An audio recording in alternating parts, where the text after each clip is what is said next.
Pa-share naman mga Lodi. At heto na ang una na si Lodi Anisa Dico, Lodi Ryzen Pangkoga, Lodi Juanito Jr. Veloces, Lodi Ricky Pan, Lodi Ruzi Sakalam, Lodi Larry Papalero, Lodi Harty Bantalino, Lodi Michael Duong, Lodi Michael Gregorio Ugdang, Lodi Ramram Langhay, Lodi Alyaman Sabangan. Maraming salamat po sa inyong lahat, at kung bago ka pa lang dito, baka naman. Ika-56 na kabanata, sa pagpapatuloy.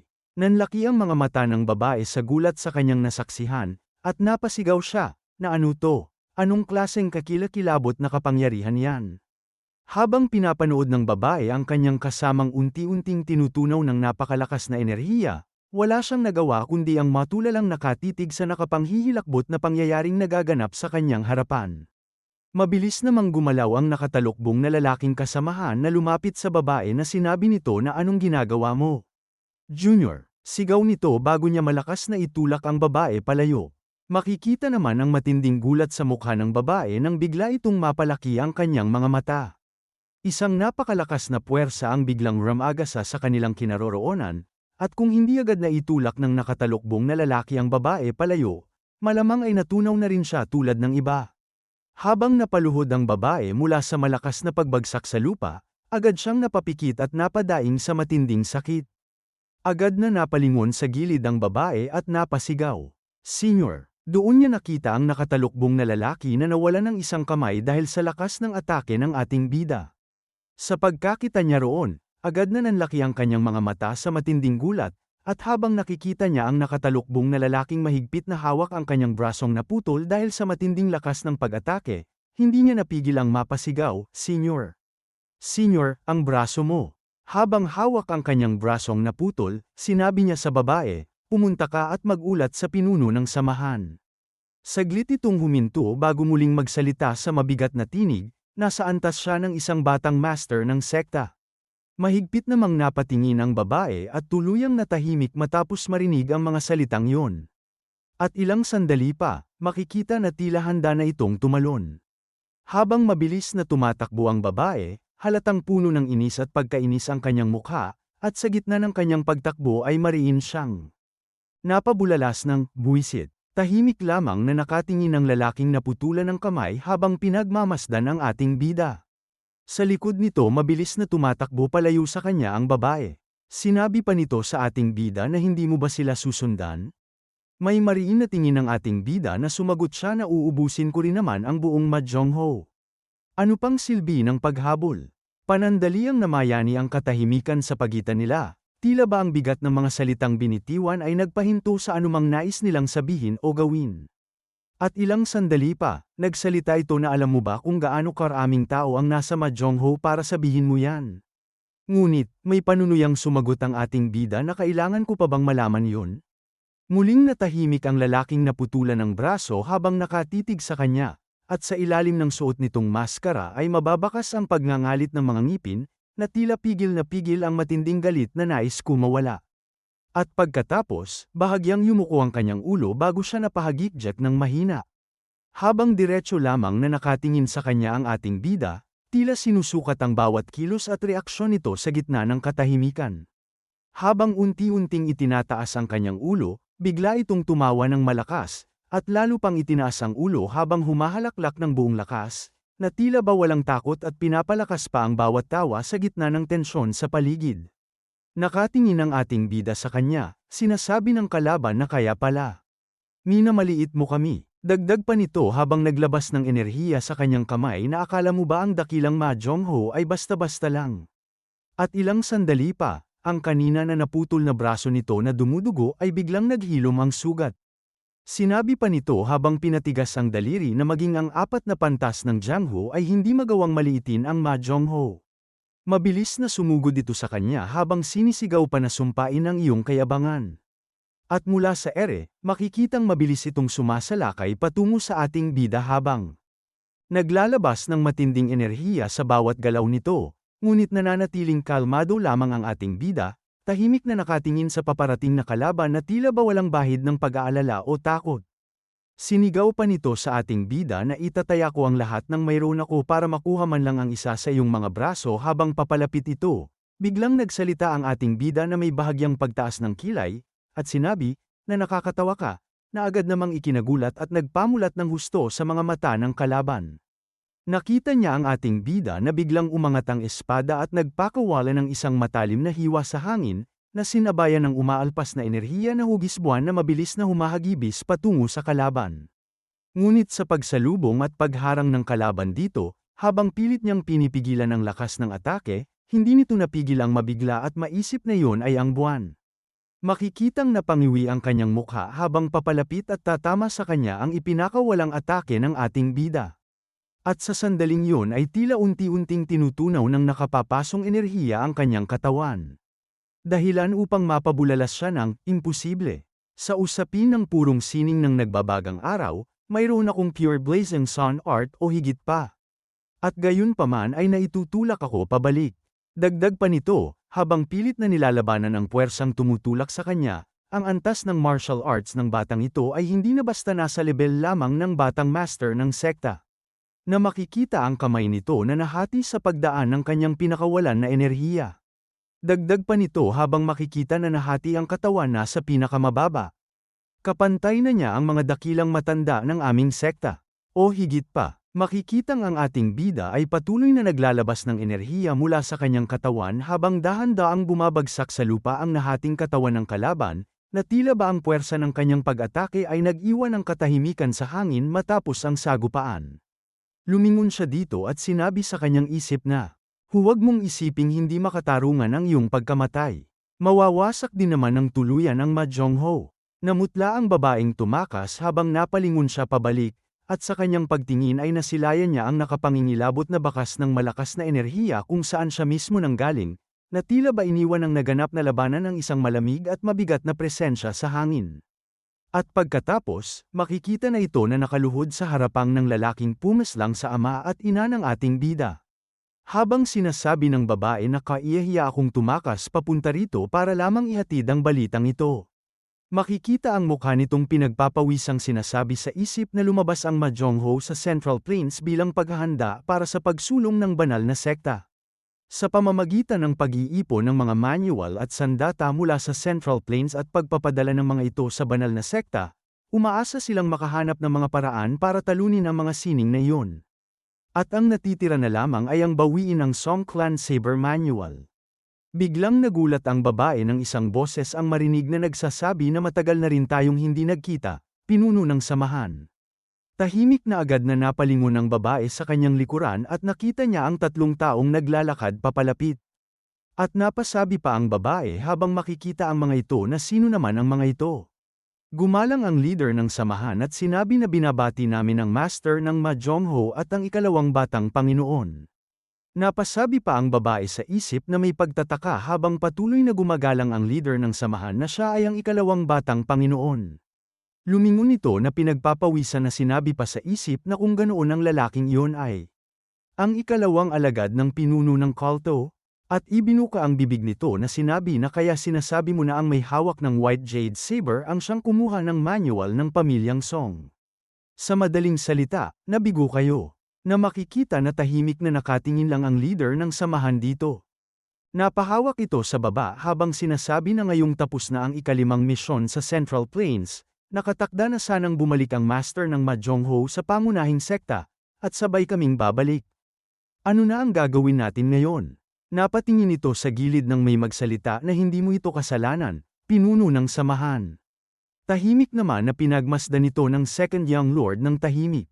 Habang nakaluhod ang babaeng ito sinasabi pa na ang plano na gamitin ang manual ng pamilyang Song, isa sa 5 sining ng Central Plains, upang makuha ang White Jade Saber ay binuo ng 12 soul-chasing generals. Kami ang papasa ng buong responsibilidad para rito, kaya ang pagbabalik ng pinuno ng samahan. Napasabi naman ng babaeng nasa gilid ng Second Young Master na nabalitaan ko na ang lahat ng 12 general ng Mahjong Ho ay sapat ang husay para makapasok sa pangunahing sekta. Dagdag pa nito habang napalaki ng mata ang babaeng ito na pero ngayon ay nakikita ko na wala lang pala ang inyong mga pangalan. Pang-uuyam pa nitong sinabi na kaya naman ang tanyag na 12 general ay hindi naman pala gaanong magaling. Nagsalita ang Second Young Master na sinabi na tama na yan. Bahagyang napatigilid ng ulo ito na sinabi na anong tama na. Sinasabi ko sa inyo, masyadong nag-aalala ang banal na sekta. Bumigat ang tensyon sa paligid na sinabi pa nito na mula pa sa simula, ang mga martial arts ng Central Plains ay pinalalabis lamang. Ang kisame ay bahagyang nanginginig habang unti-unting nalalaglag ang mga alikabok mula rito, na tila ba naaapektuhan ng mabigat at nakapipinsalang tensyon na bumabalot sa paligid. Biglang may isang espada na bumulusok at tumusok sa sahig, kasabay ng pagbugso ng matinding enerhiya na agad bumalot sa paligid. Gawa pala ito ng lalaking pumaslang sa kanyang mga magulang. Habang nakatingin sa kanya ang second young master, napakunot ng noo ang second young master na sinabi sa kanyang isip na sinasabi nila na ang kultibasyon ng master ng Mahjong Ho ay hindi mas mahina kaysa sa mga tagapangalaga ng aming sekta. Mukhang totoo nga. Sinabi ng lalaking pumaslang sa pamilya ng ating bida na siguradong malayo ang inyong nilakbay, kaya sana ay masiyahan kayo sa pambihirang tour sa Central Plains. Dagdag pa nito habang nakatingin sa second young master na magpahinga at tamasahin ang handaan. Pagkatapos ay makababalik na kayo sa banal na sekta dala ang 5 sining ng Central Plains at ang White Jade Saber. At pagkatapos, makikita ang babae na nagtanggal ng maskara habang napahinga ng malalim na tumawa. At masayang sinabi nito na sa wakas, sulit din ang pagpunta sa Central Plains. Sinabi naman sa kanya ng second young master na alam mo, mukhang masaya ka masyado. Nagpakyut ito sa kanya at sinabi na hindi ba halata? Matapos makulong sa isang sulok ng bundok, sa wakas ay nakita ko na rin ang Central Plains. At masayang sinabi pa nito na parang batang nakawala na senior. Pumunta muna tayo sa Yellow River. Sabi nila ay napakaganda raw doon. At nabalitaan ko na ang Jiangnan ay umaapaw sa lahat ng uri ng masasarap na pagkain. Tahimik naman na nakatingin sa kanya ang second young master habang nagmamadali ito na kamakaway dito. Napapikit na lang ito na bahagyang napababa ng ulo na sinabi na hay, paano kayang ang isang taong ika-7 alagad ng pinuno ng kulto ay mahilig maglaro ng ganito?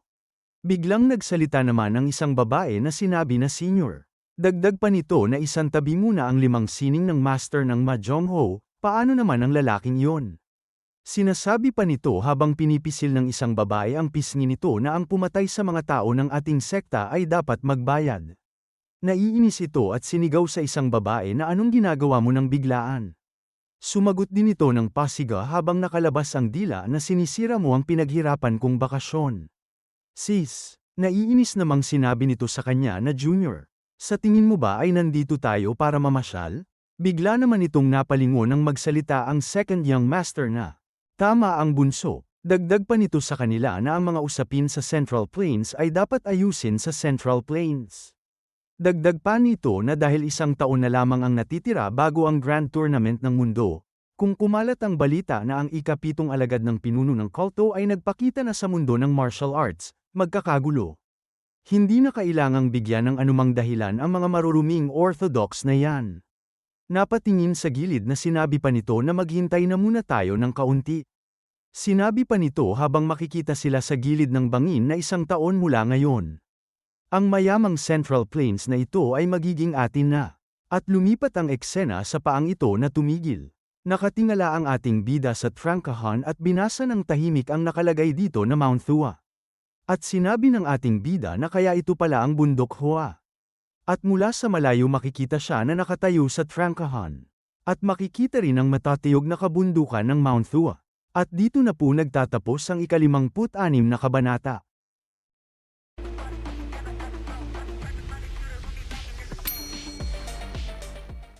Ika-57 kabanata, sa pagpapatuloy. Nakaharap ang ating bida sa trangkahan habang sinasabi sa kanyang isip na ito pala ang bundok Hoa. Dagdag pa niya na ang lugar kung saan nakatago ang espada ni Master. At makikita ang kanyang paa na humakbang sa hagdanan papunta sa taas.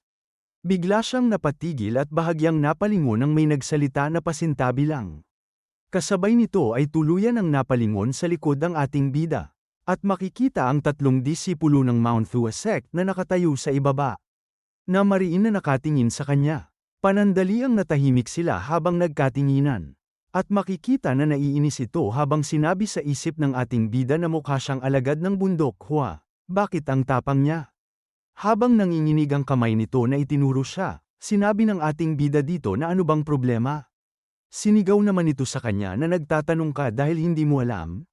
Sinusubukan mong umakyat ng bundok Juan nang may dalang espada, nawawala ka na ba sa sarili mo? Ibaba mo agad ang mga sandatang yan. Napasabi naman ng ating bida sa kanyang isip na bawal pala magdala ng espada sa bundok Hua. Ano ang dapat kong gawin, kung ganoon? Sinabi naman ng lalaking ito na sandali lang, unang beses lang niya rito, maaaring hindi niya alam ang mga tuntunin. Agad na napalingon ang babae dito na sinabi na pero senior brother. Talagang sinubukan niyang umakyat ng bundok Hua nang may suot na espada. Gumalang naman ito na sinabi sa kanya na ako si Jong Mujan, ang punong alagad ng bundok Hua. Kung lumampas man sa guhit ang mga salita ng aking junior, sana ay huwag mong masamain. At kwento nito sa kanya na makikita ito na 100 taon na ang nakalilipas. Sa digmaan laban sa demonyong sekta, hindi mabilang na buhay mula sa bundok Hua ang nawala. Simula noon, wala nang pinahintulutang tumapak sa bundok Hua nang may dalang sandata. Matalim itong tumingin sa ating bida, na sinabi pa maging ang pinuno ng alyansa ng mundo ng martial arts ay hindi rin makakapasok. Mariin naman na tiningnan siya ng ating bida at sinabi sa isip na siya ay malakas. Dagdag pa niya habang makikita ito na nasa antas siya kung saan kaya niyang itago ng lubusan ang sarili niyang aura. Gaya ng inaasahan sa bundok Hua. Ang maabot ang ganitong antas sa murang edad ay hindi niya ito naituloy nang magsalita ito na sinabi sa kanya na kung iiwan mo ang iyong mga sandata rito, itatago namin ang mga ito ng ligtas hanggang sa araw ng iyong pag-alis.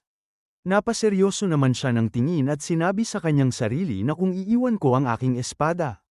Paano ko mapapatunayan ang mga sinabi ni Master? Makikita ang mga iniwang sandata sa gilid na sinabi pa niya sa kanyang sarili na sabi ni Master, ang espada ng siyam na dragon na ibinigay niya sa akin ay ang banal na talam ng bundok Hua. Pero sa edad niya, imposibleng makilala ng mga taong ito ang espadang ito. At isa pa, kailangan kong makatagpo ng isang nakatatanda na sapat ang edad para malaman ito. At pagkatapos, sinabi ng ating bida dito na kung hindi ako pwedeng umakyat ng may espada. Maaari bang maghintay na lang ako rito para sa pinuno ng sekta?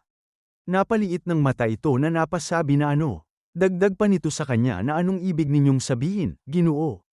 Makikita ang babaeng ito na sinabi niya na nais kong makaharap ang pinuno ng sekta, o kahit man lang ang isang nakatatanda sa kanyang henerasyon. Maghihintay ako rito hanggang sa bumaba sila. Sinabi naman ito sa kanya na pero ang mga nakatatanda ay bihirang bumaba sa mundo ng mga tao sa simula pa lang. Mabilis na sumugod ang babae sa kanya habang napasigaw ang lalaki na junior. Mabilis na hinatak ang espada nito at malakas na ihahampas sa ating bida. Mabilis namang hinawakan ng ating bida ang espada sa kanyang likuran. At sa sandaling magsalpukan ang kanilang mga talam, isang napakalakas na puwersa ang biglang sumabog sa pagitan nila, dahilan upang manginig ang paligid at marahas na umalon ang enerhiyang bumabalot sa buong lugar. Nagulat ang babaeng disipulo ng Mount Hua at agad na nanlaki ang kanyang mga mata nang makita niyang nagawa ng ating bida na harangin ang kanyang espada, dahilan upang hindi niya mapigil ang maisip, nahadlangan niya ang aking 7-star strike ng ganoon lang kadali. Mabilis namang pinaikot ng ating bida ang kanyang espada, at sa isang iglap ay mabilis niya itong winasiwas patungo sa babaeng nasa ere, kasabay ng matalim na bugso ng enerhiya na tila kayang hatiin maging ang hangin sa paligid. Nag-alala naman ang lalaking disipulo ng Mount Hua at agad na napasigaw, Junior Sister. Isang malakas na pagbagsak sa lupa ang ginawa ng babae bago niya pilit na inayos at binawi ang kanyang balanse upang hindi tuluyang matamba. Humawak siya sa lupa upang suportahan ang sarili habang nakayuko at nakatingin dito, ngunit sa kanyang mukha ay mababakas ang matinding inis habang matalim ang tingin niya sa ating bida. Agad na lumapit ang dalawa sa kanya, at habang bakas ang pag-aalala sa kanilang mga mukha ay sunod-sunod na nagsalita ang babaeng disipulo. Junior Sister. Habang dagdag naman ng lalaki, Junior. Ayos ka lang ba? Malakas na sinabi ng lalaki dito na Junior. Anong ginagawa mo nang biglaan? Sumagot ito habang nakatingin ng seryoso sa ating bida na tingnan mo yan. Hindi mo pa ba nakukuha? Dagdag pa nito na ang saber na hawak ng lalaking yan. Dagdag pa nito habang nakatutok ang espada ng ating bida sa mga ito na yan ang White Jade Saber. Mabilis na sumugod ito sa kanya habang sinisigaw na ibaba mo na ang sandata mo ngayon na. Agad namang naharang ng ating bida ang mabilis na pag-atake ng espada na pinakawalan laban sa kanya. Na tila ba napakadali lamang nitong basahin ang galaw ng kanyang kalaban. Mabilis na umikot ang ating bida habang sumisilip ang kanyang tingin sa gilid, at sa isip niya ay malamig niyang sinuri ang galaw ng kalaban, isang direktang saksak na binabalewala ang depensa. Pagkatapos, ang kasunod ay ngunit bago pa tuluyang matapos ang kanyang iniisip, makikita ang espada ng kalaban na mabilis na tumusok mula sa ibaba. Agad na naiwasan ng ating bida ang magkasabay na pag-atake ng mga ito sa pamamagitan ng bahagyang pag-angat ng kanyang ulo, dahilan upang ang tinamaan lamang ng kanilang mga espada ay ang silukat na kanyang suot. Agad niyang inihiga ang kanyang katawan upang maiwasan ang mabilis na pag-atake ng babae na muntik nang tumama sa kanya. Napasabi naman ng ating bida sa kanyang isip na isang paitaas na hataw para wasakin ang depensa at pigilan ang paggalaw. At mula sa ibaba makikita ang isa pa na aatake sa kanyang ibabang bahagi. Na sinabi pa ng ating bida sa isip na pagkatapos ay isang kasunod na mababang pag-atake. Winasiwas ng ating bida ang kanyang espada pababa na sinabi pa niya sa isip na kahanga-hanga. Dagdag pa niya habang ang kanyang espada ay bumaluktot sa lupa na gayunpaman. Mabilis na umikot siya sa ere gawa ng pagbaluktot ng kanyang espada sa lupa. Nagulat ang babaeng ito na napalaki ng mata na napasigaw na ano ito. At sa isang iglap, lumitaw ang ating bida sa ere, dahilan upang mapatingin sa kanya ang lahat ng may pagtataka at gulat. Habang nakatingin ang mga ito sa kanya, tahimik namang napaisip ang ating bida, marami sila, pero kumikilos sila na parang iisang katawan lang, ito ba ang sword formation na sinasabi ni Master? Matalim ang kanyang tingin habang pinagmamasdan ang magkakatugmang galaw ng mga kalaban, unti-unting inuunawa ang tunay na panganib na nasa kanyang harapan. At sinabi niya habang nasa ere na pero, mukhang hindi pa rin kumpleto ang sword formation na ito. May hindi makapaniwalang mga mukha ang mga ito na napasabi ang lalaki na parating na siya. Lahat, maghanda, mabilis na tumusok ang ating bida pababa habang sinasabi niya sa isip na pabagsakin sila sa isang bugsulang. At ilang sandali pa, makikita na sinalubong siya ng tatlo, sabay-sabay na sumugod habang ang mga dulo ng kanilang espada ay tumama sa dulo ng espada ng ating bida. Sa mismong sandaling yon, isang malakas na puwersa ang sumabog sa kanilang paligid. Dahilan upang umugang ang hangin at manginig ang lupa sa tindi ng banggaan ng kanilang lakas. Makikita ang mga espada nilang nagbanggaan, ang bawat dulo ay mahigpit na nagkakasalubong habang kumikislap ang bakal sa gitna ng matinding puwersa, at ang tensyon sa pagitan nila ay tila kayang hatiin maging ang hangin sa paligid. Makikita ang mukha nito na nakangiwi sa hirap habang pilit niyang nilalabanan ang puwersa ng ating bida, at sa kanyang isip ay hindi niya mapigil ang isipin, imposible para sa isang taong ganyan kabata na magkaroon ng ganito katinding internal energy. Isa ba siyang matandang master na bumalik ang kabataan? Nakatingin ang ating bida sa mga ito na sinabi niya sa kanyang isip na nakikita ko ang mga butas. Makikita naman ng babaeng ito na nakangiwi ang mukha habang makikita ang hirap nito. At pagkatapos, makikita ang mga ito na nabatalsik palayo dahil sa matinding puwersa ng banggaan, habang nananatili sa ere ang ating bida, matatag at hindi natitinag. Sa gitna nila ay makikita ang kumikislap na alon ng puwersa na tila sumabog sa hangin. Pagkatapos niyang bumaba sa lupa, sinabi niya sa isip na hindi pantay-pantay ang martial levels ng mga bumubuo sa array, kaya hindi lumalabas ng maayos ang lakas nito. Dahil doon, nakuha ko na ang kanilang mga kahinaan. Mahirap sana silang pasukuin ng hindi nasasaktan, pero ngayon, madali na lang. At ilang sandali pa, mabilis na naman siyang naglaho sa kanyang kinaroroonan, na tila isang aninong hindi masundan ng mata, bago muling sumugod ng napakabilis patungo sa kanyang mga kalaban. Dala ang nakakatakot na presensya at matinding puwersa ng kanyang pag-atake. Na sinabi pa niya sa isip na ang martial arts ng taong yon ang siguradong pinakamalakas. Subalit, na malakas naman itong sumigaw habang nagpakawala ng hiwa sa hangin na samobra na kayo, Ginoo. Gagamit na ako ng mga teknik na nakamamatay, kaya huwag niyo akong sisihin. Sa pag-atake niyang yon ang tinamaan lang niya ay ang silukat ng ating bida. At nang makita yon ng lalaki, agad siyang napabulalas, hindi ito maaari. Habang bakas ang matinding gulat sa kanyang mukha na napasabi na saan siya nagpunta. Habang mabilis na iniikot ang tingin sa paligid. Ngunit sa isang kisap mata, Lumitaw ang ating bida sa kanyang harapan at agad siyang tinamaan ng isang malakas na uppercut, dahilan upang mapaungol siya sa matinding sakit habang ang kanyang katawan ay marahas na naiangat sa lakas ng suntok. At seryosong sinabi sa kanya ng ating bida na mahina ka sa totoong labanan. At dito na po nagtatapos ang ika-57 kabanata.